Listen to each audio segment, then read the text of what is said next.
আসলে আমি এই প্রজন্মগত বিভাজনটায় খুব বেশি আগ্রহী না। তার কারণ হচ্ছে ধরেন আমরা যদি ধরেন একটু বাংলাদেশ থেকে জুম আউট করে চিন্তা করি যে আসলে দুনিয়া জুড়ে আমরা দেখতে পাচ্ছি যে একটা নিও লিবারাল মডেল দিয়ে গত 25-30 বছর ধরে গোটা দুনিয়াটাকে শাসন করা হয়েছে এবং সেই শাসন করার মডেলটার একটা পতন ঘটছে। তো আমরা দেখতে পেয়েছি যে মার্কিন যুক্তরাষ্ট্রে ধরা যাক, মার্কিন যুক্তরাষ্ট্রে সব থেকে বেশি তরুণদেরকে উদ্বুদ্ধ করতে পেরেছেন যে রাজনীতিবিদ তিনি হলেন বার্নি স্যান্ডার্স। তো বার্নি স্যান্ডার্সের বয়স তো 80-র বেশি, মানে প্রায় 80 ছুঁই ছুঁই, কিন্তু কেন তরুণরা তার তার কাছে এক ধরনের মানে তাকে পছন্দ করতে পেরেছে বা তার সাথে এক ধরনের ঐকমত্য অনুভব করেছে? একটা আইডিওলজিক্যাল জায়গায় যে তিনি যে কথাগুলি বলছিলেন সেটি একটা নতুন সময়ের ধারক বাহক হয়ে আসছিল কথাগুলি। হয়তো তার বয়সটা অনেক, হয়তো তার মাথার চুলগুলো সাদা।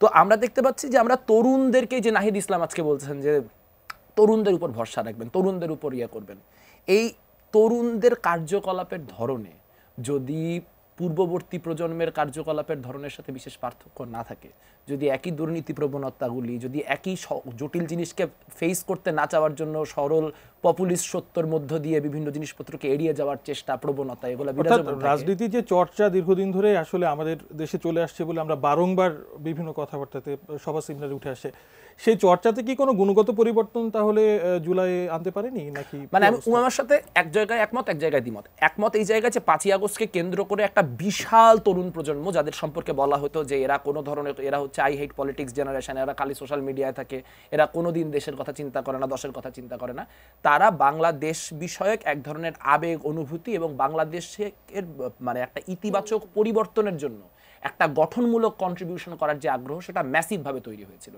কিন্তু প্রশ্নটা হচ্ছে গত আগস্টে বা গত সেপ্টেম্বরে সেই তরুণের সংখ্যা যা ছিল, আমার মনে হয় না এই প্যানেলে আজকে কেউ বলতে পারবে আজকের জুলাই এসে সেই সংখ্যাটা একই আছে। সেই সংখ্যাটা কিন্তু আবার কমে গেছে। টানা সপ্তমবারের মতো বেস্ট টিস্যু পেপার ব্র্যান্ড হিসেবে স্বীকৃতি পেয়েছে বসুন্ধরা টিস্যু।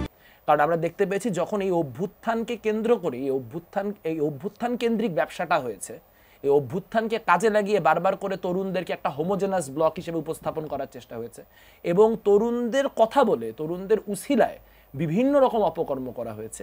সেটা কিন্তু তরুণদের উপরে দলমত নির্বিশেষে একটা বড় প্রভাব রেখেছে।